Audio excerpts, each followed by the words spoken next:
Hello everyone, this is Pawan Jangid and I welcome you all on the Utkarsh Online YouTube channel. तो साथियों, आज हम बात कर रहे हैं केमिकल रिएक्शंस के बारे में। अब केमिकल रिएक्शंस मुझे समझना है तो उससे पहले मुझे समझना होगा केमिकल चेंज किसे कहते हैं। तो केमिकल चेंज की अगर मैं डेफिनेशन की बात करता हूं तो हमारे आसपास के एनवायरनमेंट में ढेर सारे चेंजेस होते हैं। मींस हमारे आसपास के एनवायरनमेंट में बहुत सारे सब्सटेंसेस मिलते हैं और इन सब्सटेंसेस के अंदर चेंजेस होते हैं।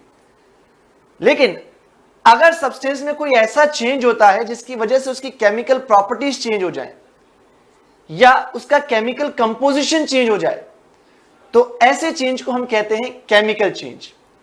यानी अगर किसी सब्सटेंस में कोई चेंज हो रहा है और उस चेंज की वजह से उस सब्सटेंस की केमिकल प्रॉपर्टीज चेंज हो रही हैं या उसका केमिकल कंपोजिशन चेंज हो रहा है तो ऐसे ही चेंज को हम केमिकल चेंज कहते हैं। सर ये तो होगी थ्योरेटिकल बात। अगर इसके एग्जाम्पल की मैं बात करूं तो इसका एग्जाम्पल क्या हो सकते हैं? जैसे मैं आपके सामने बहुत सिंपल एग्जाम्पल की बात कर रहा हूं। जब हम फूड को इनटेक करते हैं तो उसके बाद क्या होता है? डाइजेशन ऑफ फूड होता है।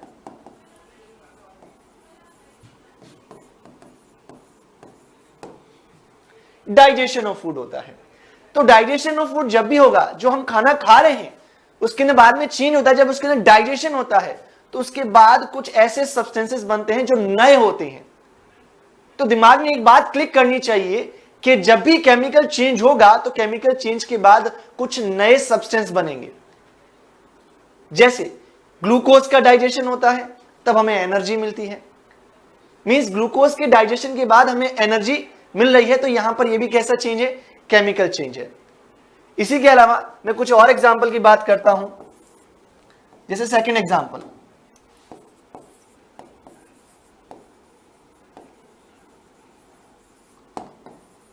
Burning of fuels. कि फ्यूल्स को जब भी जलाया जाए, अब वो फ्यूल्स कुछ भी हो सकते हैं, जैसे पेट्रोल हो सकता है, डीजल हो सकता है, कैरोसिन हो सकता है। इनको जब भी जलाया जाता है, बर्न किया जाता है तो कुछ नए सब्सटेंस बनते हैं। यानी इसको भी मैं केमिकल चेंज का नाम दे सकता हूं। और इसके अलावा कुछ और एग्जांपल, जैसे फॉर्मेशन ऑफ कर्ड, दही बनना। कि दूध से जब दही बनाया जाता है तो दूध एक अलग सब्सटेंस है और जब उसमें केमिकल चेंज होगा तो उसके बाद दही बनता है, कर्ड बनता है, तो वो एक नया सब्सटेंस है। इट मींस ये भी एक केमिकल चेंज है। तो यहां पर थर्ड एग्जांपल मैंने लिखा, फॉर्मेशन ऑफ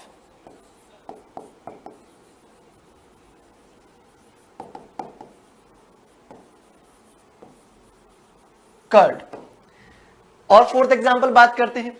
इसके अलावा अगर कैंडल को जलाया जाए, बर्न किया जाए, तो कैंडल जब जलती है तो वो भी कैसा चेंज होगा? केमिकल चेंज होगा। तो यहां पर फोर्थ एग्जांपल मैंने लिखा, बर्निंग ऑफ कैंडल।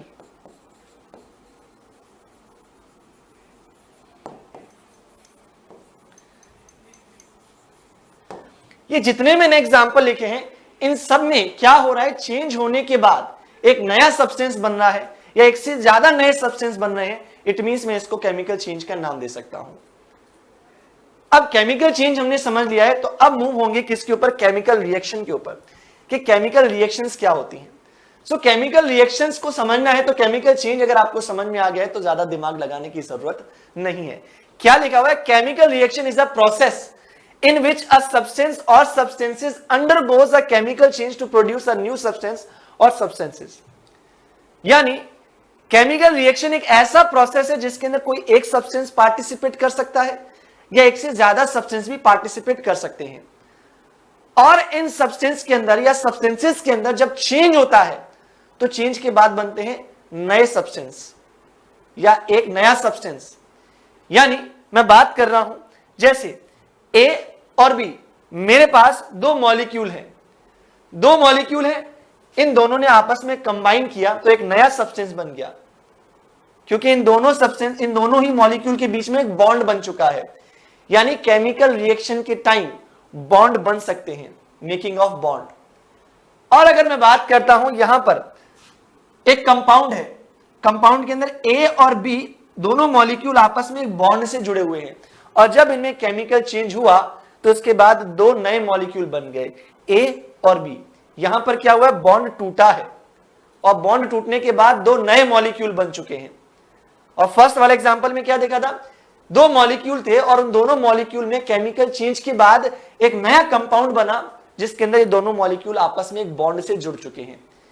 यानी दिमाग में चीज क्लियर हो चुकी है कि जब भी केमिकल चेंज होगा तो या तो बॉन्ड बन सकता है या बॉन्ड टूट सकता है, और बॉन्ड जब बनेगा या बॉन्ड जब टूटेगा तो इसके बाद जो सब्सटेंस बनते हैं, उसके बाद जो सब्सटेंस बनते हैं वो नए सब्सटेंस होते हैं। मींस ये सब्सटेंस अलग है, ये सब्सटेंस अलग है। यानी यहां पर क्या हुआ है, केमिकल चेंज हुआ है। अब यहां पर मेरे दिमाग में सवाल आएगा कि ये जो केमिकल चेंज हो रहा है उसको रिप्रेजेंट करने के लिए मैंने यहां पर किसकी हेल्प ली है, केमिकल रिएक्शन की हेल्प ली है।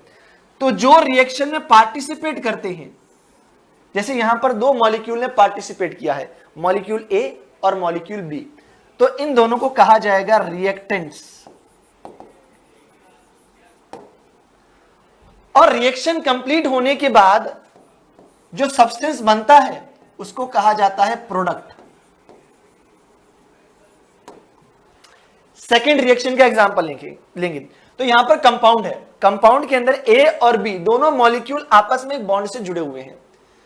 अब यहां पर रिएक्शन के अंदर ये पार्टिसिपेट कर रहा है तो इसको कहा जाएगा रिएक्टेंट। और जब रिएक्शन कंप्लीट हो गई, जब रिएक्शन कंप्लीट हो गई तो रिएक्शन कंप्लीट होने के बाद क्या हो गया, रिएक्शन कंप्लीट होने के बाद यहां पर दोनों मॉलिक्यूल अलग हो चुके हैं तो इनको कहा जाएगा प्रोडक्ट।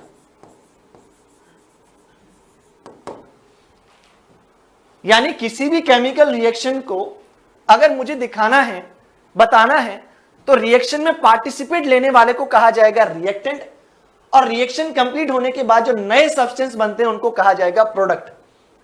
तो यही डेफिनेशन मेरी यहां पर लिखी हुई है, the substances that take part in a chemical reaction are known as reactants and the substances which are formed after the completion of the reaction is known as products। तो जो सब्सटेंस पार्टिसिपेट करेंगे उनको कहा जाएगा reactants, और reaction complete होने के बाद जो सब्सटेंस बनते हैं उनको कहा जाएगा प्रोडक्ट। जैसे बात करते हैं कार्बन, कार्बन जो कोल के अंदर या कोयले के अंदर मिलता है, कार्बन को जब बर्न किया जाएगा तो मुझे रिक्वायरमेंट होती है ऑक्सीजन की। तो कार्बन को जब ऑक्सीजन की प्रेजेंस में बर्न करते हैं तो एक गैस बनती है जिसको कहा जाता है कार्बन डाइऑक्साइड।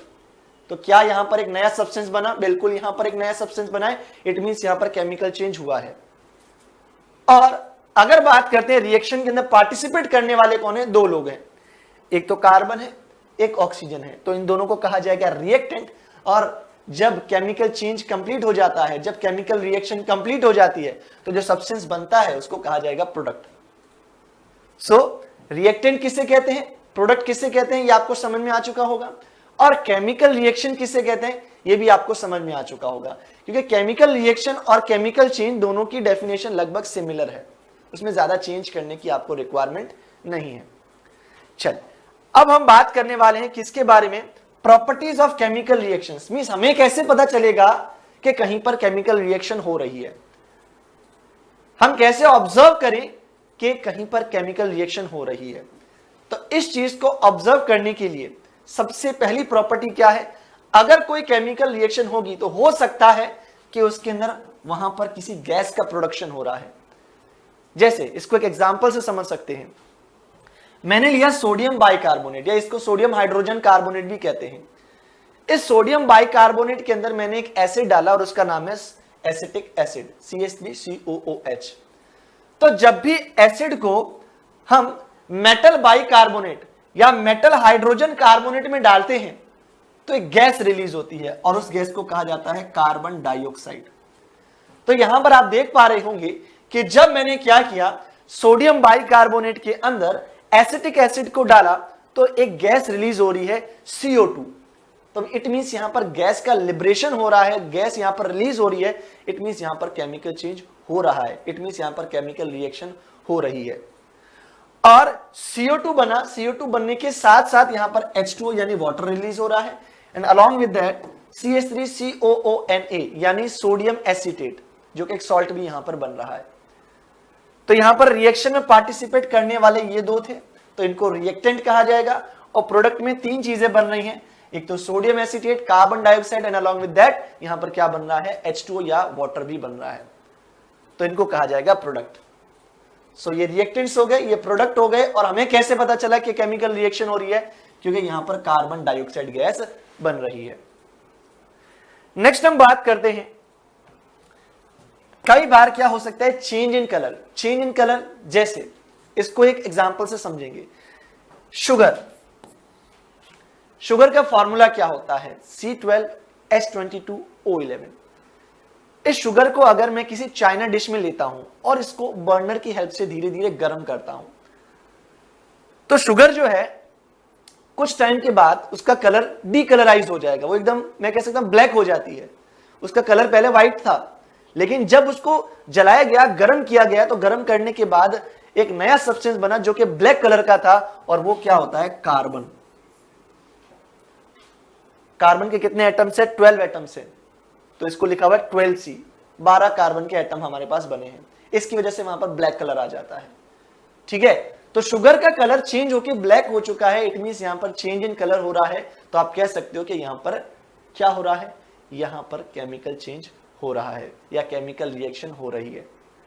ठीक है, और उसके साथ साथ यहां पर क्या बने, वाटर मॉलिक्यूल्स बने हैं, और वो कितने हैं, 11। यानी शुगर को जब बर्न किया जाएगा तो दो प्रोडक्ट बनेंगे, एक तो बनेगा कार्बन और उसके साथ साथ वाटर मॉलिक्यूल। कार्बन के एटम्स का नंबर होगा 12, और अगर वाटर मॉलिक्यूल्स की बात करते हैं तो उनका नंबर हो जाएगा 11। यहां तक बात कर ली। चलिए अब बढ़ते हैं आगे। आगे बात करते हैं चेंज इन हीट। कई बार जब हम रिएक्शन करवाते हैं तो हीट में चेंज आ जाता है। हीट में चेंज आएगा, इट मींस वहां पर टेम्परेचर में चेंज आएगा। जैसे इसको एक छोटे से एग्जांपल से समझते हैं।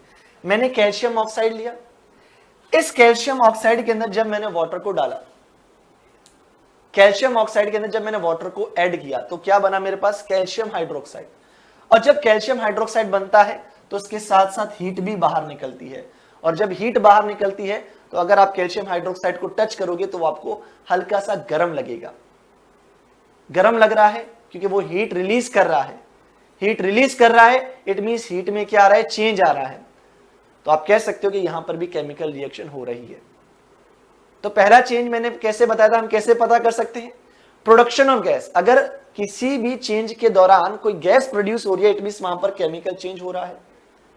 ठीक है, और दूसरा भी मैंने आपको चेंज बताया, कौन सा, कलर वाला चेंज, कि अगर कहीं केमिकल रिएक्शन हो रही है तो हो सकता है कि प्रोडक्ट का कलर चेंज हो जाए, रिएक्टेंट का कलर अलग हो, प्रोडक्ट का कलर अलग हो। और थर्ड अभी मैंने आपको जो एग्जांपल बताया वो बताया चेंज इन हीट, कि हीट में अगर चेंज आता है तो आप इजीली बता सकते हो कि वहां पर क्या हो रहा है, वहां पर केमिकल चेंज या केमिकल रिएक्शन हो रही है। फोर्थ अगर हम बात करते हैं प्रॉपर्टी की, तो वो है फॉर्मेशन ऑफ प्रेसिपिटेट। अब प्रेसिपिटेट जिसको पीपीटी भी कहा जाता है। अब पीपीटी होता क्या है, प्रेसिपिटेट होता क्या है, तो अगर सिंपल सी बात करते हैं प्रेसिपिटेट, मेरे पास दो सॉल्यूशन है, सॉल्यूशन ए, सॉल्यूशन बी। इन दोनों को अगर मैं आपस में मिक्स कर रहा हूं और मिक्स करने के बाद मेरे पास कोई इनसॉल्युबल सॉल्ट बन रहा है, ऐसा सॉल्ट जो सॉल्यूशन के अंदर सॉल्युबल नहीं है, तो उसे ही पीपीटी या प्रेसिपिटेट कहा जाता है। जैसा कि आपको एग्जांपल के अंदर विजिबल होगा, मेरे पास दो रिएक्टेंट हैं, एक है पोटेशियम आयोडाइड और एक है मेरे पास लेड नाइट्रेट। जब पोटेशियम आयोडाइड को लेड नाइट्रेट के साथ मिक्स किया जाता है, दोनों ही सॉल्यूशन फॉर्म में थे, दोनों को मिक्स कर दिया। मिक्स करने के बाद मेरे पास दो प्रोडक्ट बन रहे हैं, एक लेड आयोडाइड बनना है, एक पोटेशियम नाइट्रेट बनना है। तो ये तो सॉल्यूशन की फॉर्म में है, कोई दिक्कत नहीं, बट ये वाला जो प्रोडक्ट बना है लेड आयोडाइड, ये पीपीटी की फॉर्म में होता है या प्रेसिपिटेट की फॉर्म में होता है, जो कि आपको येलो कलर से दिखाई देता है। तो यहां पर येलो कलर का पीपीटी बन रहा है, तो आप इजीली बता सकते हो कि यहां पर केमिकल रिएक्शन हो रही है या केमिकल चेंज हो रहा है। नेक्स्ट हम बात करते हैं फिफ्थ प्रॉपर्टी। फिफ्थ प्रॉपर्टी की अगर मैं बात करता हूं तो इसके अंदर क्या हो रहा है, change in physical state. Physical state change हो जाना, जैसे कोई रिएक्टेंट है, उसकी फिजिकल स्टेट थी सॉलिड, और जब उसमें केमिकल चेंज हुआ तो जो प्रोडक्ट बना उसकी फिजिकल स्टेट हो गई गैस। पहले सॉलिड था, पर चेंज होने के बाद क्या बन गया, गैस बन गया। इट मींस वहां पर भी केमिकल रिएक्शन हो रही है, केमिकल चेंज हो रहा है। जैसे यहां पर आप देख पा रहे हैं कैल्शियम कार्बोनेट मैंने एग्जांपल लिया है। कैल्शियम कार्बोनेट को जब गर्म किया जाता है, हीट प्रोवाइड की जाती है, तो यहां पर एक बनेगा कैल्शियम ऑक्साइड और उसके साथ साथ रिलीज होगी कार्बन डाइऑक्साइड गैस। तो यहां पर कैल्शियम कार्बोनेट पहले सॉलिड फॉर्म में था, बट जब इसमें केमिकल चेंज हुआ, केमिकल रिएक्शन हुई, तो यहां पर एक गैस रिलीज हुई है और गैस का नाम है CO2। तो पहले सॉलिड स्टेट थी और वो बाद में कन्वर्ट हो चुकी है गैसियस स्टेट के अंदर। सो सिंपली मैंने यहां पर ये बता दिया कि यहां पर फिजिकल स्टेट भी चेंज हो सकती है। तो हमने प्रॉपर्टीज कौन कौन सी पढ़ी? हमने सबसे पहली प्रॉपर्टी पढ़ी कि गैस अगर रिलीज हो रही है, प्रोडक्शन ऑफ गैस हो रहा है किसी चेंज के दौरान, इट मींस वहां पर केमिकल रिएक्शन हो रही है। सेकंड जो मैंने प्रॉपर्टी आपको बताई वो ये बताई है कि अगर कोई केमिकल रिएक्शन हो रही है तो हो सकता है प्रोडक्ट का कलर चेंज हो जाए, मतलब रिएक्टेंट का कलर अलग होगा, प्रोडक्ट का कलर अलग होगा। और उसके साथ साथ नेक्स्ट हमने जो पढ़ा, हमने बात कही कि वहां पर हो सकता है कलर में चेंज हो जाए। कलर का मैंने आपको बता दिया, हो सकता है वहां पर प्रेसिपिटेट का फॉर्मेशन हो जाए, फॉर्मेशन ऑफ प्रेसिपिटेट। अगर प्रेसिपिटेट बन रहा है इट मींस वहां पर क्या हो रहा है? इट मींस वहां पर केमिकल रिएक्शन हो रही है, केमिकल चेंज हो रहा है।